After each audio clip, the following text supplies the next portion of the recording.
Welcome everyone to today's workbook discussion on Zoom. Welcome also to all who join us later by watching or listening to this recording. I'm Laura Fenimore, the Chief Development Officer and Volunteer Coordinator with the Foundation for Inner Peace, the scribe authorized publisher of A Course in Miracles. We really appreciate your partnership with the Foundation. And if you want to learn more about the Foundation or A Course in Miracles, please visit ACIM.org. If you feel inspired to make a love offering, please visit ACIM.org, and at the top of the page, you will find the word donate. All donations support the work of the Foundation. Each session will be delving into a discussion of the workbook lessons in A Course in Miracles led by a moderator team of volunteers that work with the Foundation. What does discussion mean? In our gatherings here, we welcome the Holy Spirit to join us. Through this presence, our meeting becomes a joining of equals to commune with the Holy Spirit's guidance to experience miracles together. Some of the moderators here also support our social media channels, and if you'd like a list of FIP resources, please email support@acim.org, and we'll be happy to share the resource list with you. Now let's begin our discussion.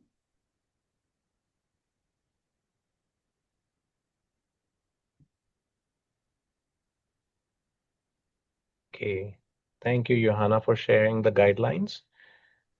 For some of you who can read the screen, please go ahead and glance through the gentle guidelines that we have for our meeting. And for the rest of us who may not be reading the screen, it's really reminding us of the attitude of kindness, staying course-centered, and along with kindness comes respect for ourselves and for others, which is really heightened when we invite the Holy Spirit to be present and guide us in every aspect of our action and thinking. Thank you. Let's take a few moments to center ourselves.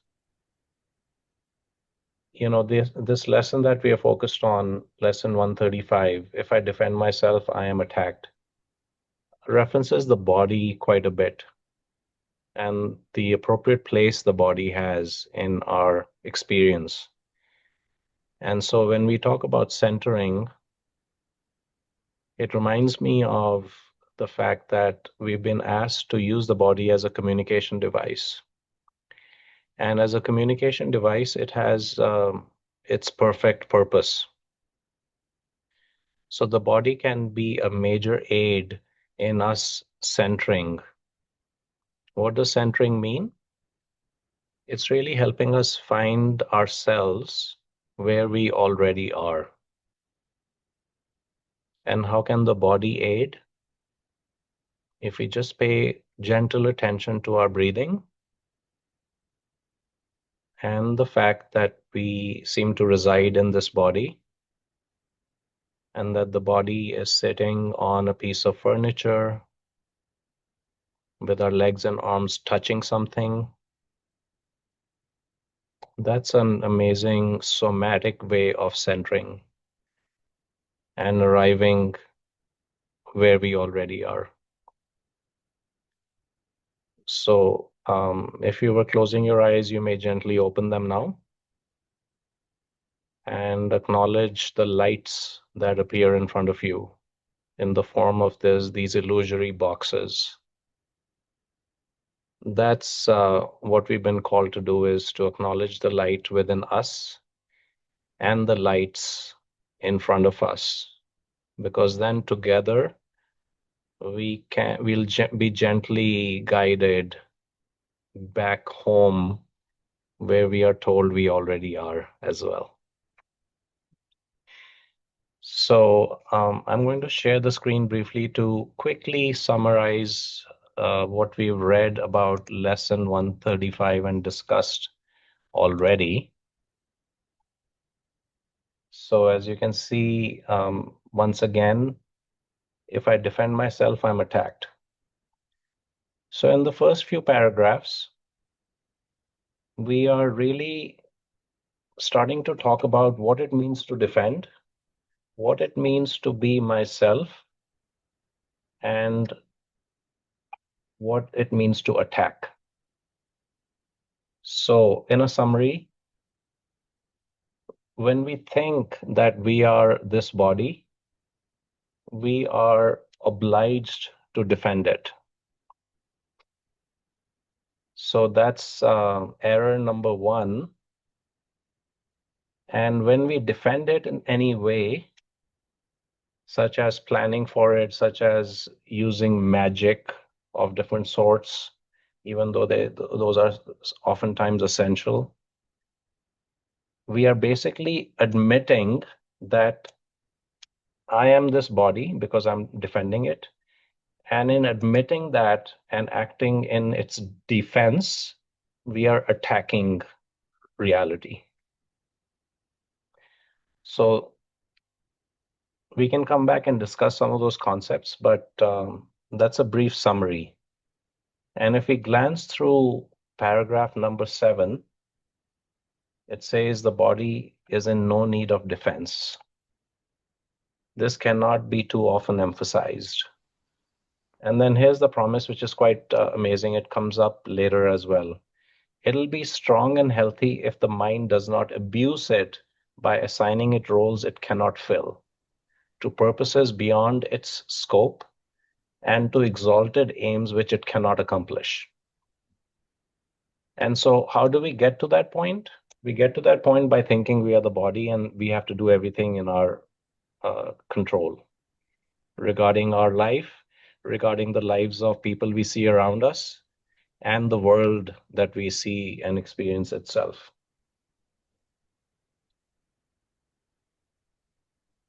So it's basically a mistaken self-identity.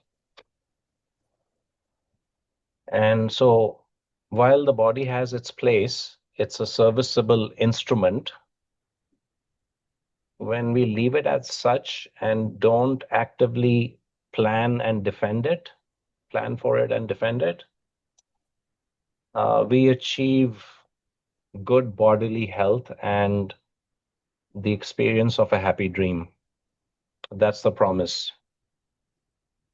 So what we'll do is in paragraphs 9, 10, and maybe 11, there's a theme. The theme is still on the mind and the body. And we have to just think about how to start correcting the misidentification. So I'm going to read paragraph 9, then I'll invite someone else to read paragraph 10, and then we'll do a little bit of a discussion on what that means. Defend the body and you have attacked your mind. We kind of touched on that already. For you have seen in it the faults, the weaknesses, the limits, and the lacks from which you think the body must be saved. You will not see the mind as separate from bodily conditions. Quick sidebar, and the reason we will not see the mind as separate from bodily conditions is because we fully identify with the body. And you will impose upon the body all the pain that comes from the conception of the mind as being limited and fragile, and apart from other minds and separate from its source. So the very source of all our pain, and I will say disease and ill, is our identifying with the body as being us.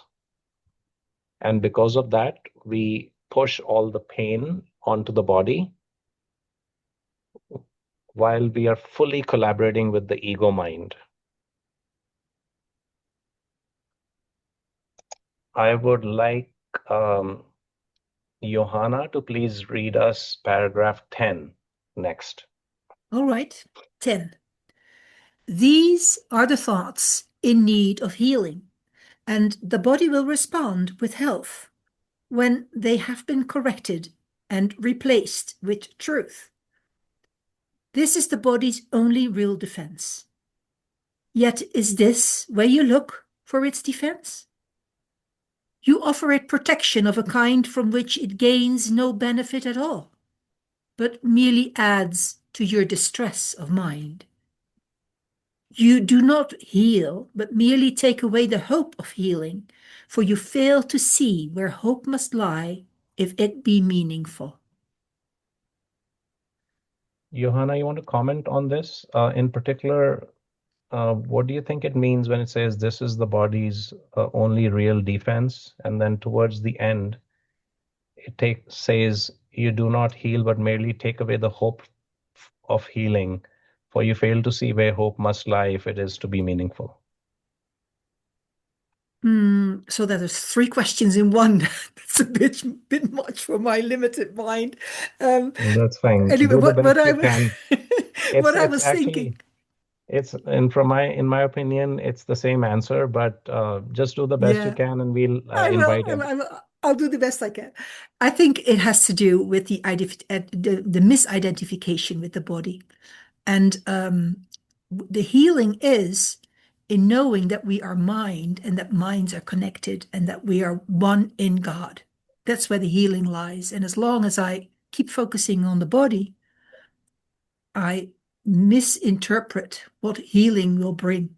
And I will think that magic will bring healing or that all kinds of mental attitudes might bring healing. Whereas it's the realization and the remembrance of the oneness of creation with Creator that brings healing. That's what came to mind. Thank Yeah, you. and that's as we would say in America, that bingo. You could not have said it better. Absolutely. Others are also nodding in agreement. Um, we may be ready to move on, but I'd like to pause and see if anyone would like to make a comment or reflect on these 2 paragraphs.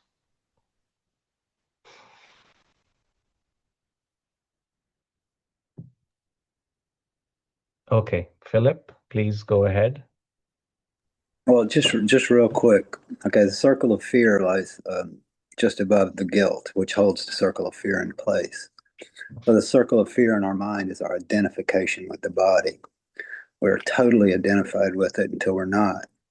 So we're terrified of the idea that we're a mind, and so the guilt holds the circle of fear in place, which is our belief that we're a body. So the Holy Spirit leads us through that circle. He knows the guilt of the veil of guilt is raised, and there's the light of Christ. You'll see that as you practice forgiveness. And in the real world, bam, there it is. That's what this whole lesson's leading us to. But we just have to have those experiences over and over again until we're comfortable. We don't have that fear anymore. Now we're dancing and laughing at everything. Everything's healing because you're in the real world. You've overcome the fear of letting the body go. That's all I would say. Thank you. Thank you. That's beautiful. And I would let Rich speak next. Thanks, Philip. I just want to go for a little something on 9.9.4, 9.3. You will not see the mind as separate from the body. So ACIM has this lovely sentence in there. Corrective learning always begins with the awakening of spirit and the turning away from the belief in physical sight. So practice, that's what the lessons are about. Making an effort to turn away from the belief in physical sight and make an effort to see people as spirit and light. Very much what Philip was talking about. I have to make the effort to see people as spirit and light, or it's not going to just come to me. I have to make an effort to do that.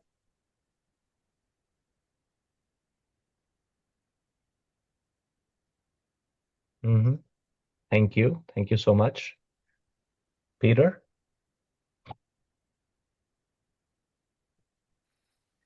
Yeah, so, I always say that forgiveness is not really the right word for what's going on here. And we don't really have a word to replace it in the English language other than not making it realness, not reacting to the world as if it's real. And if I'm putting up defenses against the world, I must think it's real. I must think that there's threats out there that I have to defend against. I'm making the illusion real, which is the whole thing we're trying to avoid here. And the idea of being in the world but not of it. Now, the Course does say the body is how the Son of God will be returned to sanity, right? So the body has a valid function in this world. We talk about communication, vehicle of communication. The Course also says you can't wake yourself, but you can allow yourself to be awakened. And the way you do that is by awakening others, right? So we use the body for that purpose, to awaken our brothers. But it's this fine dance of not making the illusion real, recognizing that I'm more than a body. I have a body, seemingly within the illusion, but I don't identify. That's not my identity. I identify as spirit, which is what the Course says we are, spirit. So that's the challenge / opportunity here. And this lesson in particular, I think it's the longest lesson in the book, really hones us in on that. So don't make the illusion real by defending against, and of course we have this whole list of things that we need to defend ourselves against. And in that lesson I love, one of the final lessons in the book is let all things be exactly as they are. So by not reacting to the world as if it's real, I'm letting the world be exactly as it is. And then it all takes care of itself. Thanks. Thank you so much. Bernie, you're next. I may be impeding our progress, Manu, but what comes up Well, to me. you know how progress is. We don't know. We cannot predict the future, and we don't know what outcome we are being led towards.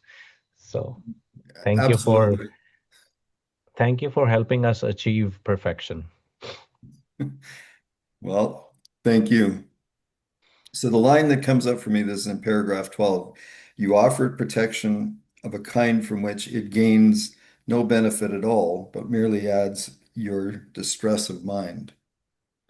And the idea that what comes to mind is at times, and I'll we use the example of children. We want them to, we don't want them to fall down. We don't want them to get hurt. We don't want them to skin their knees. But it's in having those experiences that they learn. And we can go on being distressed because we are projecting our fear onto them.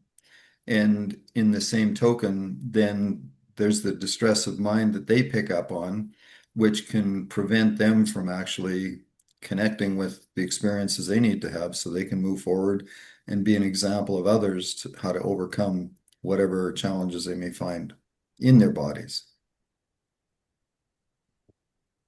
Thank you. Thank you. Before we go to Megan, Bill, are you sure you don't want to speak? Okay, thank you, brother. I was just going off what the last thing Pete said, which was why I didn't know it was going to take so long. And so we were fine to go on. But I did want to comment then, since I have it, is Pete, so though we do have to react, we can't just not react to the world, but we're just not reacting to the world like we used to in a way of defense. So we still have to react if we're in the body. So just looking for a little guidance on that reaction. Say, for example, you're being robbed or beat down. I've already made up in my mind that I take it as that if that ever happens, I am just going to lay there and take it.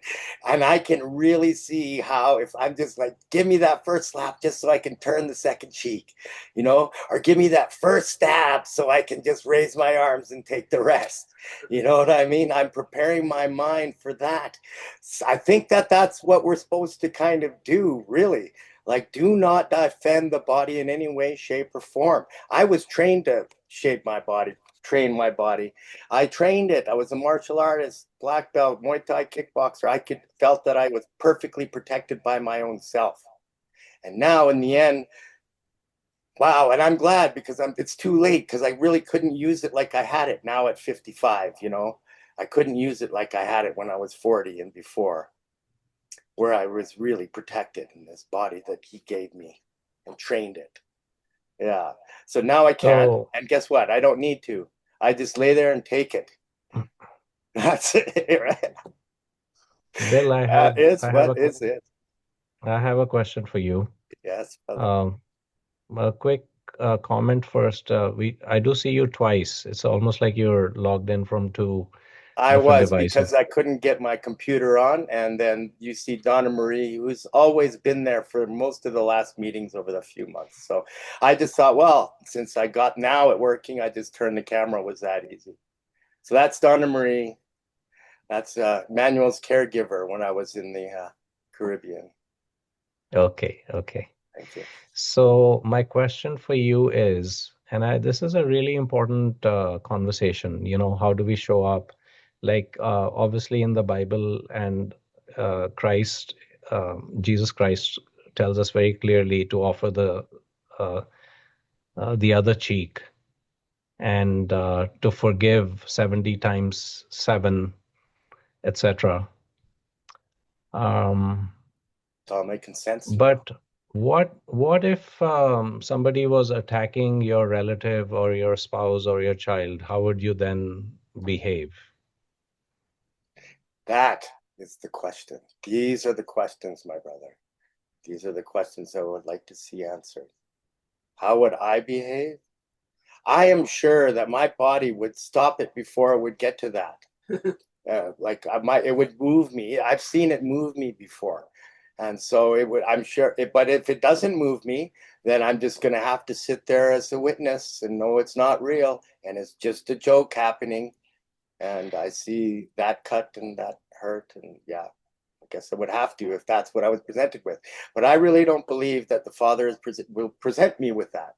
There's no need for it. So, yeah, man. We gotta just Good. trust the journey. We just have to trust the journey, and it's I, not going where he doesn't want it to go.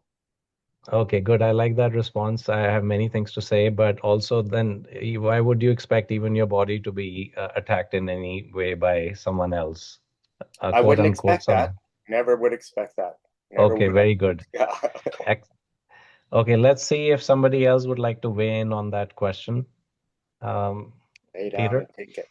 or Philip, did you have something to say about this question? Okay, let's go to Philip first and then Peter, and then we can ask Megan as well. Oh, Bernice also. A couple of things. First off, it's a dream with special relationships. So we have these special relationships, and so we act appropriately as the ego would act in response to somebody attacking one of our special relationships. Now, we're not the dream figure. We're the mind. Okay. Jesus says in the Course, egos aren't in love with God. They're in love with the idea of sacrifice. And so, Bill, what you just described was your ego's offer to you to be in love with the idea of sacrifice. This is really happening to me, and I'm going to sacrifice myself if required and forgive them and overlook what they're doing to me. Okay? That's not how it works. That's ego. You see, you've made yourself real. You've made it real. You've made special relationships. And now this person is specially attacking your special identity. So, from the real world's perspective, you would be above all of that. All your brothers are in the real world too. They just don't know it. Okay? You're not identified with your body. You're above it all. The part of them that's in the real world is just as happy and carefree as you are. You look back, and these are just not special relationships. They're just images dancing and playing with each other, sometimes brutally, sometimes happily, but it's still your brother. You see, you're above it. Okay? So there's no sacrifice because nothing happened. Okay? But at the level of the world, even though you're not identified with the special relationship, those people are. So you act appropriately. Do you understand? I understand. I follow what you're saying, brother, but I'm not understanding of what you do, particularly when the knife is coming at you or your child or the people around you. First thing I do is I know if I'm in fear or upset or anger or threat that I've made it real. Go to the Holy Spirit. I've been transported to the real world many times, and I've almost gotten that circle of fear gone where it's just easy to go back and forth between. Okay? So it's less and less real. In which case, this is a brother that thinks he's a body just like I used to be. Okay? And for some reason that he thinks is reasonable from his ego thinking pattern, he thinks what he's doing is justified. All right. And I know that he's there, but that's not where I see him from. Okay. Do you follow me? Yes. Okay. So I'm one with him there, and I act appropriately here. Yeah. We know he's acting in his most righteous mind and thinks it's the right thing to do. But We to understand identify that. but to identify with it and say that it was real, now I'm saying God gave me this real thing as a test or a sacrifice, and I'm supposed to overlook what he's really doing, okay, so I can be good. Okay, you're not only not helping yourself, you're not helping your brother. Okay, do you see? By doing that, you're saying that you really are attacking me, but I, in my great holiness, am going to forgive you, and God's going to bless me. Probably going to condemn you, but He's going to bless me. Okay? Yeah. I'd like to comment briefly on that before we go to Megan, which is, when the knife is coming down on us, Philip, if I'm not already in that real world state, That's right. then obviously I'm going to react. That's right. And so it's totally okay to react, to do whatever it takes at that point as best you can do. And then after the fact, as needed, we can practice forgiveness and process the whole event. And that after the fact could be a few minutes later, or it could be how many years later, we don't know. And that's entirely dependent on where your state of mind is and where you are on the ladder of awakening. Yes. Thank you. Megan, you go next, and then we'll go down the list of people I suggested in chat. A friend of mine has been having some problems, and I've been praying and giving helpful, support. And then finally, I just after writing a long email that I didn't send, I finally just sent a message that said, "In the most loving way I can say possible, please get your shit together." And then I didn't hear from him, and then he went offline, and then I got a call from somebody who lives near him saying, "Is he okay? I haven't heard from him." And so I then peppered him with, "Are you okay? Did you, are you, what is going on there?" And he finally got back to me and he goes, "No, I really think I need to get my shit together." So like I worked really hard on writing the email that I didn't send, but when I sent I think in the most loving way, "Please get your shit together," it felt very crass to me, but it was also exactly what he needed to hear, which is, "You have this. I have faith in you. You have the ability to do this. You're a course student. You know what's going on." And then also with this discussion, I've had my mom come visit and my foster who has guarding issues. She was worried about the dog possibly doing anything to her. And I told her, "I have faith that you and the dog will come to some resolution." And whenever she showed fear, I said, I will be here the whole time." And so the dog did get scared by her and or not scared. He got alerted from of her moving her hand. And the nice thing was that the dog and my mom and I all got to learn from the entire moment, but it was my intention that it be a safe environment for the dog, for my mom and myself. And then whatever went on, we worked with it as it evolved. If I had tried to plan every moment, I don't think it would have worked out as well. Because in the planning is the ego stage of I can put myself before the knife and I'll do this when it happens. And I would have made myself crazy with all these ideas and thoughts instead of trusting in myself and saying, no, I'm inviting Holy Spirit in to guide and to make sure that whatever happens is within, our abilities to manage. And then I let it go for what was going on. Thank you very much. Thank you, Megan. You also touch upon a concept that comes up in the next couple of paragraphs about planning, and maybe we'll get there. And so, Peter, you're next if you'd like to comment on this particular topic. Yeah, thank you, Bill, for your question. It's actually a very good one, a very important one. And so this is what I would say, a couple of things. Number one is there's a difference between reacting and responding. Number two, the Course is pretty clear that I make no decisions by myself. So even though things could be happening very quickly, at least the notion that I can ask for guidance from the Holy Spirit on what would be appropriate in that situation. Now, I will say this. Course says, what does the Course say about attack?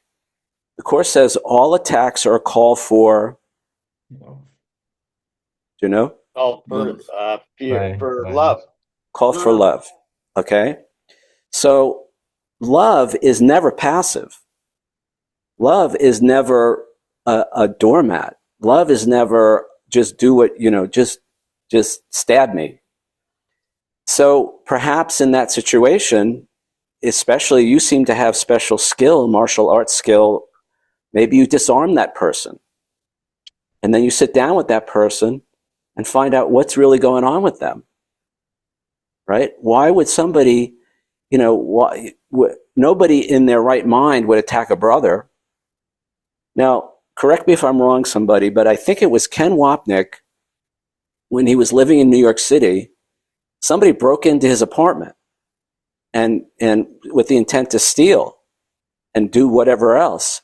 And Ken turned that into a holy instant with that person. Right? So it is possible when we move beyond the limitations of the ego and what we think we know about the situation to transform a moment like what you described into a holy instant. And I'm going to tell you right now, if there's anybody that can do that, Bill, it's you. You have that kind of power. Yeah. But we can't start by making it real, right? It's got to be, oh, I know who I am and I know who my brother is. We're not these bodies. So there's lots of opportunities there to respond in a way that's loving to both you and this other person. Yeah. Thanks. Thank you, Peter. I don't think we can do it wrong in the eventual meaning of things. Yes, Bernie, thanks for the you're next. realignment, brothers. Thank you. I just want to comment. Sora put a comment in there. Ask, and that's been shared by a couple other people here. And I like Peter, how you've mentioned the difference between reacting and responding. And there's one of the chapters towards the end of the text talks about the gap. The gap is what occurs between reaction and response. And if we're asking for what is most loving in every moment, so if it's protecting our bodies, protecting our small s self, or if it's protecting the body of another, the question is, what do we do with our body that is most loving and beneficial for all involved? And as one of the previous paragraphs said, our bodies are an instrument to do God's will. So if we ask and use the situation as an opportunity to use our body in a loving way, then we don't have to decide. We don't have to make any choices. We just have to listen to the guidance and follow through. And whatever is going to come out of it is going to be the most loving outcome. so long as we take our ego belief that we have to make the decision on what to do.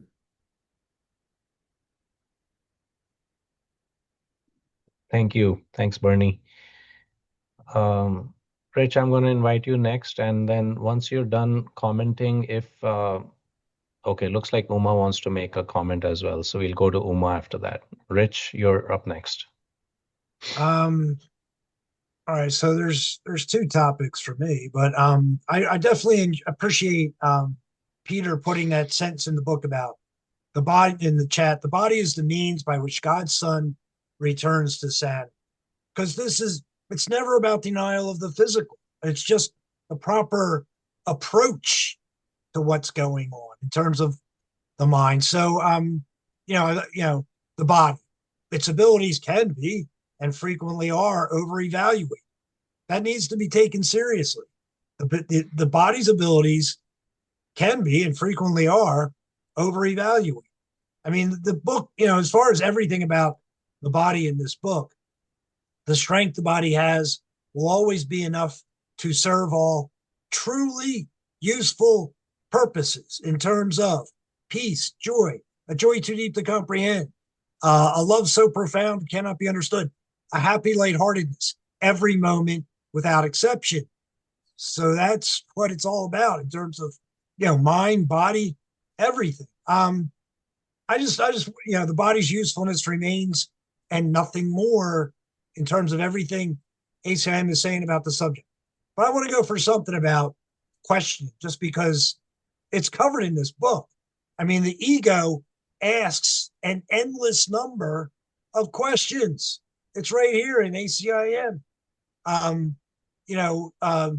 The questioning mind perceives itself in time and looks for future answers.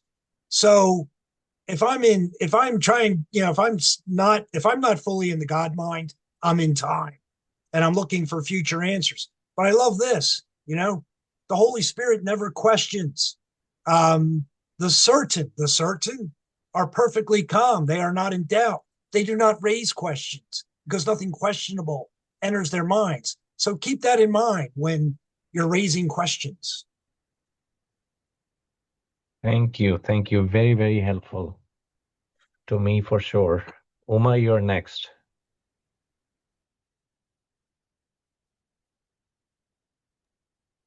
It appears, well, first of all, when I write an email or a text and, I'm dealing with an issue or something, I always ask. And I'll often get, yes, send it. Send it now. That's fine. Holy Spirit, yeah, send it. And then sometimes, so I do. I just want to say sometimes, I try to be obedient to God as best I can. And it seems sometimes he uses me to stir the pot, which ends up being helpful for other people. And it's a little harsh on my part of me that wants to be all sweet and loving all the time and this and that, because here I'm stirring a pot and the Holy Spirit saying, do it. Go ahead, poke him.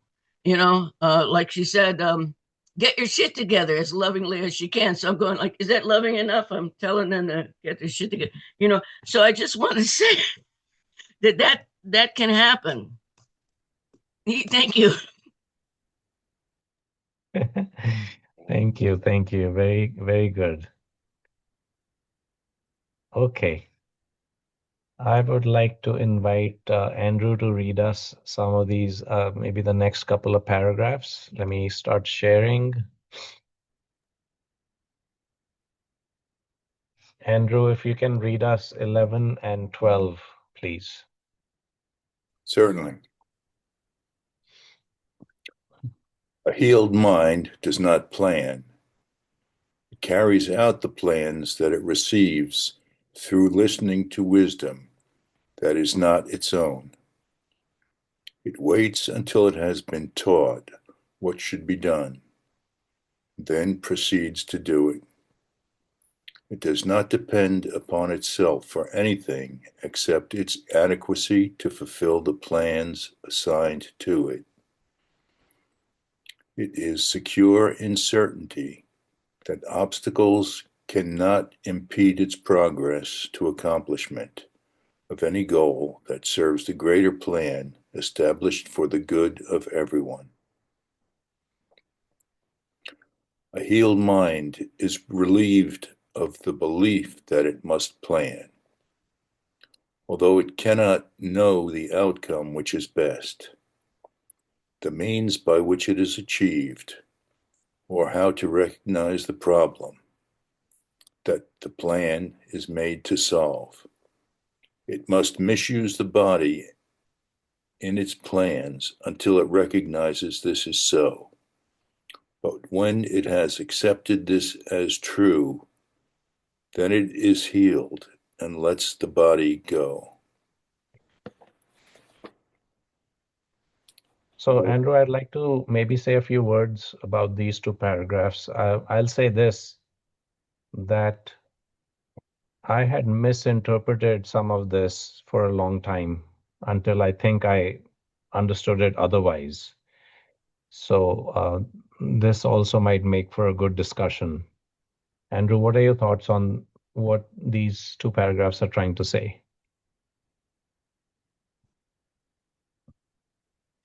Well, a healed mind really doesn't worry about any outcome.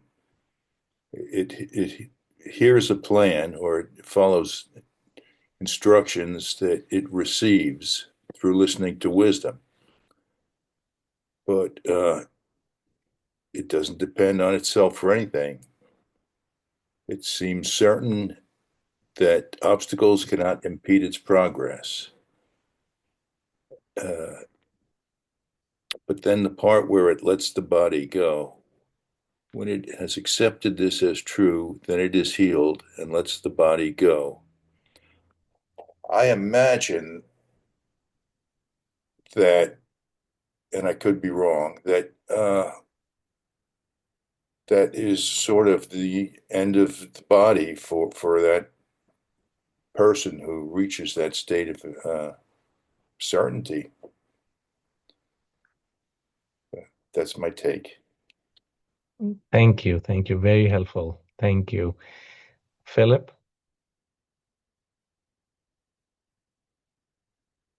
Just real quick. So just real quick. So when I ask a question like, should I do this or that for this person? I've already made a plan. You see? I've already made a plan. Now I'm just asking him to okay it, right? I've made a plan for that person. I've decided what they need to know, what they need to learn.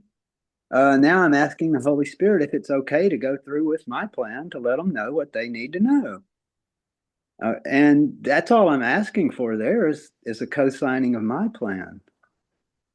He just told us a healed mind doesn't make any plans. We just sit and wait. A lot of times I want to make a plan.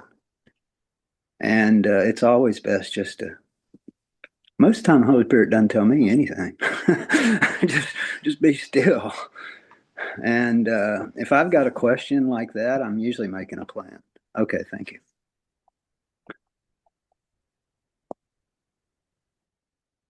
I'm going to hold off on a comment I would love to make. Megan. Okay, so back to my mom visiting. So the biggest thing we had was when she was coming over and when she was leaving. And then I realized all the positive things you have go out the window when a person actually shows up, especially a family member. So, but the nice thing is, since my mind is efforting to be healed, not be in pain, that everything that went on, anything that upset me in any way or bothered me, I knew that my mom was there to listen to me. So I was able to, our visit, while it went awkward for many reasons, not having to do with ego stuff, just having to do with exigent circumstances, resulted in us both feeling not very good about some things that happened during the visit. But the beautiful thing is that the visit went well because we got to be healed over these things, recognize they were not issues.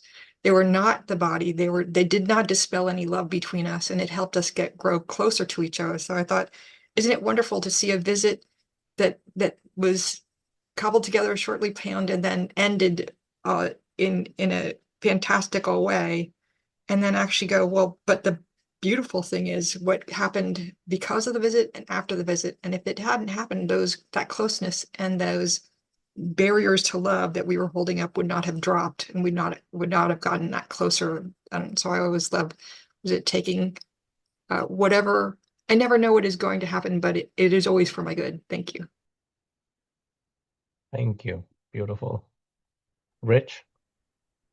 I mean, I really do take to heart that little sentence in the book about, do not make plans against uncertainties to come. I focus on that action. Like, I can see myself, oh, am I going to do this because I know I'm going to need it later or do it later? And if it's not essential, I let it go, purposely trying to live the idea of do not make plans against uncertainties to come.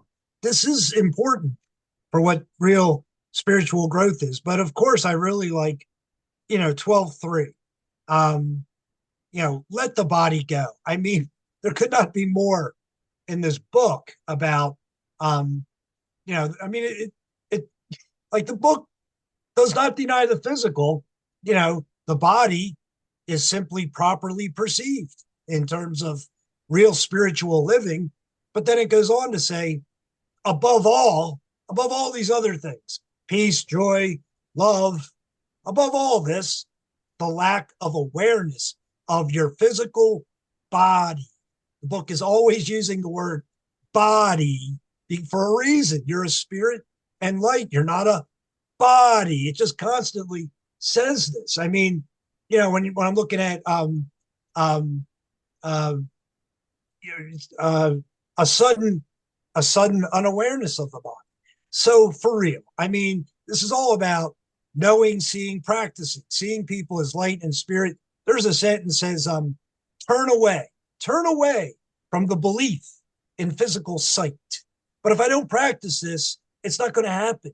I have to practice turning away from the belief in physical sight. If I don't practice it, it's not going to just happen. Thank you. Thank you. Johanna? Thank you, everyone. I'm really enjoying the conversation and the different perspectives offered. I'd like to bring in a new aspect that's been on my mind while I was listening, and that's dedication. Dedication to intention. And I was thinking of chapter 30, where it presents the rules for decision and asks us to dedicate the day to an intention that is Holy Spirit aligned. And that will carry us through. And so we can come up with all kinds of worst case scenarios and think of how shall I respond? But if I've dedicated my day to peace, if I've dedicated my day to love, then love will answer and peace will answer. And I don't have to worry about it. And there's places in the course where it says, if you will just dedicate yourself to these things, they will be taken care of. And that aligns with lesson 135, the one that we're looking at today. So that I just wanted to share that it really helps me a lot if I think in terms of dedication and intention. And so that's what I can do. And then the body will take care of itself. I won't even have to worry about it. I won't have to affirm all kinds of affirmations. I won't have to do that because my mind is aligned with where the Holy Spirit wants me to align it, to have it be aligned with. Well, my English falls short, but you get the gist of it. Thank you. Thank you. Lovely. Peter? Yes, enjoying the conversation. And somewhere in the course, so the course says, it talks a lot about the insignificance of the body, compares the body to a pile of dust and water, and that's a little unsettling for my ego. This thing I think is so solid and I think is me, and it's a pile of water and dust, insignificant, right? But here's where I have to go with this. So for me, the problem is not the body per se. And the Course does say it's not about denial. Denial of the body is a particularly unworthy form of denial. What it's talking about is not identifying with the body. And that's the work that I'm engaged in now for me personally, is to begin to identify less with the body. But to identify less with the body, I have to have something else to identify with. And I think that's the real work. Now, somewhere in the Course, I think it's in the workbook, it says, ask this question, if I'm not a body, what am I? Right? And there is a workbook lesson, I am spirit. There numerous places in the Course he refers to us as a mind. But that, for me, is to begin to identify as something other than the body, identify as spirit. And what does that mean? And what would my life look like if I identified as spirit? And what are the characteristics of spirit? Eternal, one with my source and my brothers, based in love. And so that's the work for me. And once I think as I move closer to that, then I can embrace this idea that the body is not who I am and not be so attached. It's the attachment to the body. It's the identification with the body. I think the Course is trying to wean us off of. Thanks. Bernie and then Johanna. Thanks for that, Peter. And I think there's 21 lessons with the title, I am not a body, I am free, for I am still as God created me. And the what am I? We're created as a thought, we're created as an expression of love. So it's formless, it's not this physical form. And I just figured I would just piggyback on that for just a moment.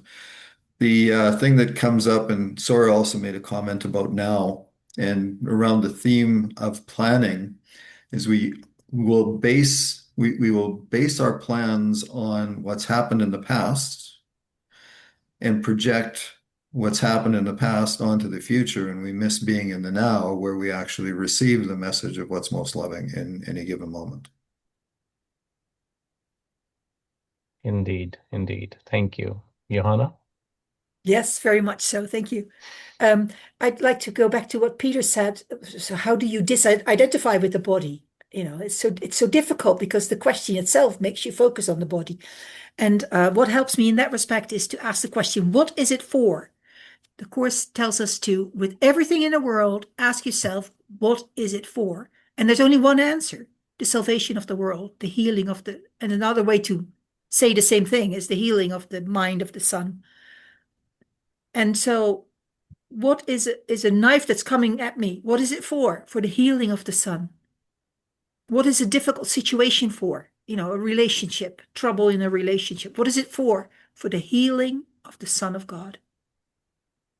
And the body doesn't even play a part in that. The only part the body plays in that question is as a vehicle in the hands of the Holy Spirit.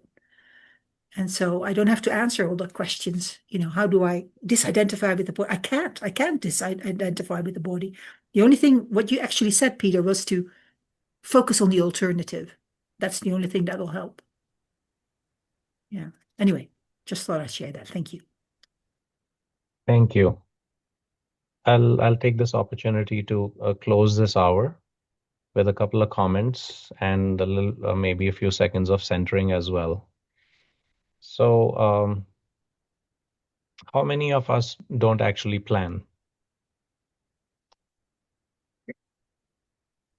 In the true sense of it, as in not plan anything, right? I think we do, and some aspect of or the other, whether it always has to do with the body in some shape or form. So, does that mean we don't plan based on what the Course is telling us? I think it's going back to the levels that the Course references. And so if you look at the beginning of paragraph 11 and 12, it says a healed mind does not plan. So until our mind is healed, and we get to the point that Philip was also reminding us of, we will not really be in a position to stop planning. Now, that doesn't mean we don't attempt to not plan, because that moves us in that direction and with the guidance of the Holy Spirit. There's a lot more here to discuss, but I just wanted to leave us there. Bill, if you'd like to take 10 seconds, that's all you have. Good. That's all I need. I wanted to give you what Sister Johanna gave me, because we were talking about this exact thing about planning and how that works in with it, and we should with this and that. And she came back to me and helped me understand it perfectly, that we plan as an enlightened, forgiving being. Yes, we must plan, but now we're planning in the mind of the Almighty. So we're planning with that, and He's giving us our purposes. So we make those plans, and we're completely okay with whatever plans and how it goes and where it goes. But we do know, because we're operating in the forgiven mind, that the plans that we're making are making for Him, and He's making that through us.